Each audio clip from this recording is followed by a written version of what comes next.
मित्रों नमस्कार। इस वीडियो में हम सभी लोग संस्कृत व्याकरण प्रविष्टा से कारक प्रकरणों को पढ़ रहे हैं।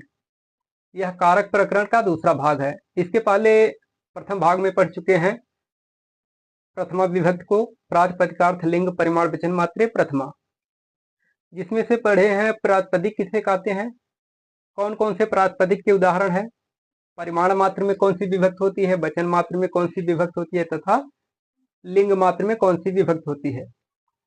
इस वीडियो में आज पढ़ेंगे द्वितीया विभक्ति। द्वितीया विभक्ति जिसे कर्म कारक के रूप में जाना जाता है।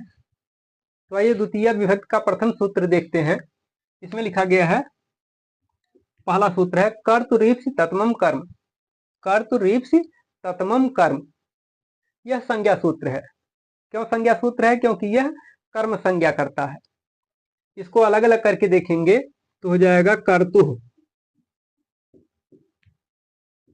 कर्तुः ईप्सित, ईप्सित तमम कर्म। कर्तुरीप्सित तत्मम कर्म, इस सूत्र को अलग अलग करके देखेंगे तो इसको अलग भेद है कि कर्तुः ईप्सित तमम कर्म, अर्थात कर्ता, कर्ता का जो ईप्सित है, तमम अत्यंत ईप्सित, वो कर्म है। कर्ता के द्वारा, कर्ता अपनी क्रिया के द्वारा जिसको अत्यंत रूप से ईप्सित है, जिसको प्राप्त करना चाहता है, उसकी कर्म संज्ञा होती है। कर्ता अपनी क्रिया के द्वारा जिसको अत्यंत रूप से प्राप्त करना चाहता है वह ईप्सित है, और जो ईप्सित है उसकी कर्म संज्ञा हो जाती है। जैसे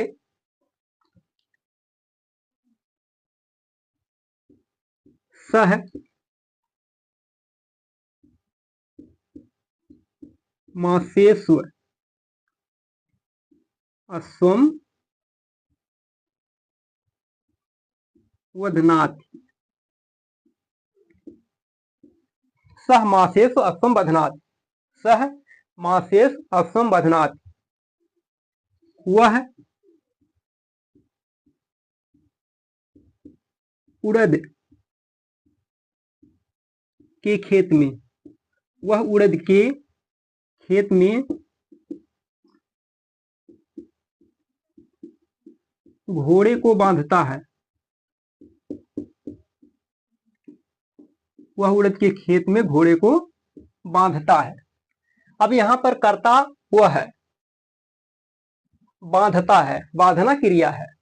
अब बांधना रूपी क्रिया के द्वारा कर्ता को सबसे ईप्सित, ईप्सित तो उड़द है लेकिन अत्यंत ईप्सित क्या है? अश्व है। वह कर्ता अपनी क्रिया के द्वारा किसको बांधना चाहता है? घोड़े को बांधना चाहता है। तो यहाँ पर घोड़ा यह अत्यंत ईप्सित है। कर्ता अपनी बांधना क्रिया के द्वारा घोड़े को बांधना चाहता है तो घोड़े की कर्म संज्ञा हो जाती है, घोड़े की अर्थात अश्व की कर्म संज्ञा हो जाती है बंधनात् क्रिया के द्वारा। तो अश्व में क्या हो जाएगा? कर्म संज्ञा हो जाएगा। और जिसकी कर्म संज्ञा हो जाती है उसको कर्मणि द्वितीया, उसको कर्मणि द्वितीया सूत्र के द्वारा उसको द्वितीया विभक्ति में रख दिया जाता है। तो यहां पर हो जाएगा सह मासेषु अश्वम वधनाति। अगला उदाहरण है पैसा ओदनम भुंगते, पैसा ओदनम भुंगते, दूध से चावल को खाता है। इसके आगे कर्ता जोड़ सकते हैं सह, सहकर्ता जोड़ सकते हैं। तो यहां पर हो जाएगा सह पैसा ओदनम भुंगते, वह खाता है। क्या खाता है? चावल खाता है। किससे खाता है? दूध से खाता है। तो यहां पर वह कर्ता को भुंगते क्रिया के द्वारा सर्वाधिक ईप्सित है ओदन, सर्वाधिक ईप्सित है ओदन। तो ओदन की कर्म संज्ञा हो गई है कर्मण द्वितीया से, इसमें द्वितीय विभक्ति में रख दिया जाएगा। ओदन की कर्तुरीप्सित तत्मम कर्म सूत्र से कर्म संज्ञा हो गई है तथा जिसकी कर्म संज्ञा हो जाती है उसको कर्मण द्वितीया सूत्र से द्वितीय विभक्ति में रख दिया जाता है। तो ओदनम को द्वितीय विभक्ति में रख दिया गया है। और यहां पर पैसा चावल को अर्थात ओदन को खाने में सहायता कर रहा है। जो सहायता करता है उसको करण कहते हैं। जो सहायक होता है उसको करण कहा जाता है और करण कारक को लिखने के लिए तृतीया विभक्ति का प्रयोग किया जाता है। तो पैसा करण है अर्थात सहायक है, तो यह हो गया साधकतम करणम, सूत्र से करण संज्ञा इसकी हो गई तथा करण संज्ञा हो गई तो इसको कर्तिकरणयो तृतीया, सूत्र से इसको तृतीया विभक्ति में रख दिया गया। तो यहां पर हो गया पैसा। सह ओदनम, सह पैसा ओदनम भुंगते, वह दूध से चावल को खाता है, वह दूध से चावल को खाता है। आगे सूत्र आता है, दूसरा सूत्र है कर्मणि द्वितीया। कर्मणि द्वितीया यह विधि सूत्र है, यह विधि।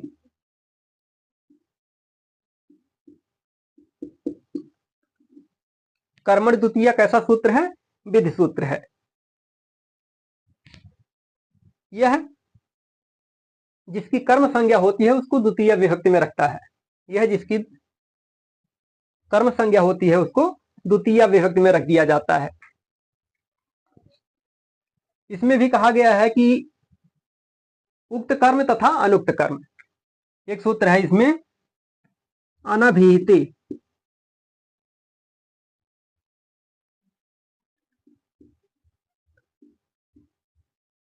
अनभिहिते अर्थात अनुक्त, अनाभिहित अर्थात अनुक्त। अनुक्त कर्म में द्वितीय विभक्ति होती है, अनुक्ते कर्मणि द्वितीया।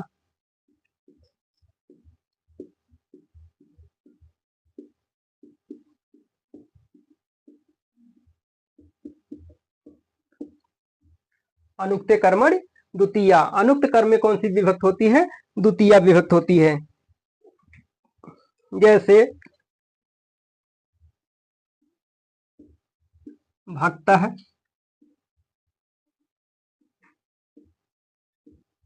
हरिम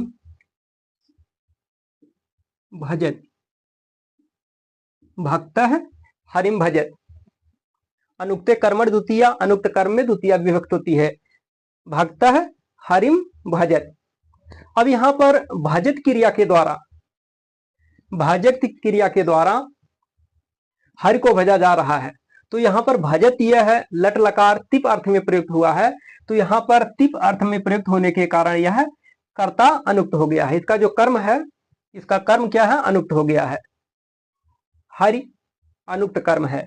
जब हरि अनुक्त कर्म है तो इसका जो कर्ता है वह उक्त हो गया है। कर्ता उक्त होने के कारण भक्ता में प्रथमा विभक्ति लगी है और कर्म उक्त है। कर्म उक्त होने के कारण यहाँ पर हरि द्वितीय विभक्ति में रखा गया है कि भक्ता हरिम भजति। दूसरा उदाहरण है इसमें ब्रह्मचारी वेदम अधीते। ब्रह्मचारी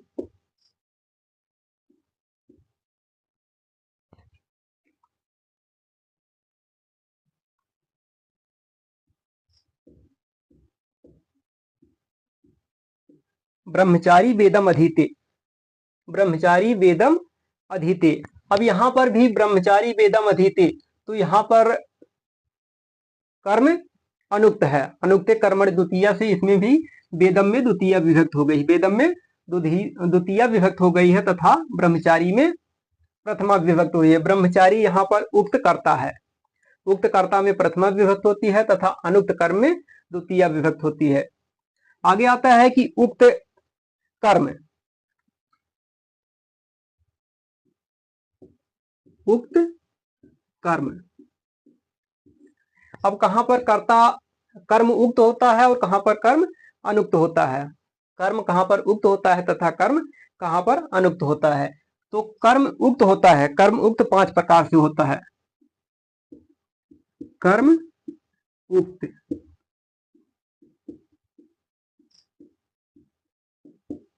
5 प्रकार से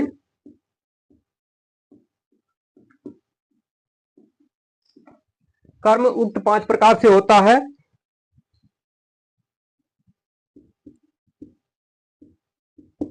तिंग, दूसरा है कृत, तद्धित,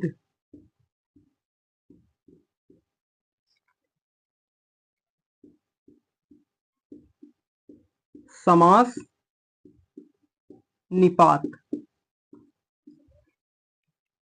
कर्म उक्त 5 प्रकार से होता है, तिंग, कृत, तद्धित, समास, निपात। इन 5 कारणों से जो कर्म होता है वह उक्त हो जाता है। जैसे उदाहरण है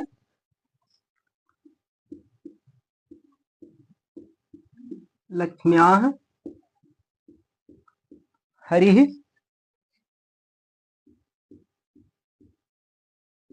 सेवितः, लक्ष्म्याः हरिः सेवितः। अब यहां पर जो कर्म है, यहां पर कर्म उक्त है, लक्ष्म्याः हरिः सेवितः, लक्ष्मी के द्वारा हरि की सेवा की जाती है, लक्ष्मी के द्वारा हरि की सेवा की जाती है। अब यहाँ पर जो सेवितः है यह क्रिया है, यहाँ पर क्या पर लगा है, कत प्रत्यय। यहाँ पर कत प्रत्यय लगा है, कत प्रत्यय लगने के कारण यहाँ पर जो कर्म है हरि है यह उक्त हो गया है, हरि उक्त हो गया, इसलिए इसमें प्रथमा विभक्ति लगी है। किस सूत्र से लगी है, तो प्रातिपदिकार्थ मात्र प्रथमा सूत्र से यहाँ पर प्रथमा विभक्ति लगी है। और जो कर्म उक्त होता है तो उसका जो कर्ता होता है वह अनुक्त हो जाता है। अनुक्त कर्ता में तृतीया विभक्त होती है, अनुक्ते कर्तर तृतीया, अनुक्ते कर्तर तृतीया से यहाँ पर लक्ष्म्याः इसमें तृतीया विभक्त हो गई है। दूसरा उदाहरण है हरिः सेव्यते, हरिः सेव्यते। अब यहाँ पर भी हरिः जो शब्द है ये भी उक्त कर्म है, इस कारण से इसमें प्रथमा विभक्त लगी है। अगला सूत्र देखते हैं कि तथा युक्तम च अनीप्सितम, तथा युक्तम च अनीप्सितम। इसमें कहा गया है कि ऐसे होते हैं, कुछ कर्म ऐसे होते हैं, कहा गया है कि जो कर्ता द्वारा अनीप्सित होते हुए, कुछ पदार्थ ऐसे होते हैं जो कर्ता द्वारा अनीप्सित होते हुए भी क्रिया से ईप्सित की तरह सटे रहते हैं, क्रिया से ईप्सित की तरह सटे रहते हैं, उनकी भी कर्म संज्ञा हो जाती है। जैसे पहला उदाहरण है ओदनम भुंजानो, ओदनम भुंजानो विषम भुंगते, ओदनम भुंजानो विषम भुंगते। पहला उदाहरण है ओदनम भुंजानो विषम भुंगते, चावल को खाता हुआ, चावल को खाता हुआ विष को खाता है। अब यहाँ पर कर्ता जो है, कर्ता को चावल खाना तो ईप्सित है, लेकिन यह जो विष है यह अनीप्सित है, कर्ता को ईप्सित नहीं है, लेकिन यह ईप्सित की तरह क्रिया से सटा हुआ है, इस कारण से इसकी भी तथा युक्तम च अनीप्सितम से कर्म संज्ञा हो गई है, तथा युक्तम च अनीप्सितम से कर्म संज्ञा हो गई है। तो जिसकी कर्म संज्ञा हो जाती है उसको कर्मण द्वितीया से द्वितीया विभक्ति में रख दिया जाता है। तो यहाँ पर विषम में भी तथा युक्तम च अनीप्सितम से कर्म संज्ञा हो गई है और कर्मण द्वितीया से इसको द्वितीया विभक्ति में रख दिया गया है। अगला उदाहरण है ग्रामम गच्छन, ग्रामम गच्छन तृणम स्पृशति, ग्रामम गच्छन तृणम स्पृशति, ग्रामम गच्छन तृणम स्पृशति। गांव को जाता हुआ, गांव को जाता हुआ तिनके को स्पर्श करता है, गांव को जाता हुआ तिनके को स्पर्श करता है। अब यहाँ पर कर्ता को गांव को जाना ईप्सित है, कर्ता को गांव को जाना ईप्सित है, लेकिन जो तृण को स्पर्श करता है अर्थात तिनके को स्पर्श करता है यह अनिश्चित है, लेकिन यह क्रिया से सटा हुआ है, अर्थात क्रिया से न चाहते हुए भी सटा हुआ है, तो इसकी भी कर्म संज्ञा हो गई है। किस सूत्र से कर्म संज्ञा हुई है, तो तथा युक्तम च अनीप्सितम से तृणम की कर्म संज्ञा हुई है और कर्मण द्वितीया से इसको द्वितीय विभक्ति में रख दिया गया है। इस वीडियो में इतना ही। अगले वीडियो में हम सभी लोग पढ़ेंगे अकथितम च, आ का थितम चा पढ़ेंगे, जिसमें 16 द्विकर्मक धातुएं हैं। वहां से हर परीक्षा में अनेक सवाल बनते हैं। यदि वीडियो पसंद आए तो वीडियो को लाइक करें, शेयर करें और चैनल को सब्सक्राइब करें। वीडियो देखने के लिए धन्यवाद। नमस्कार।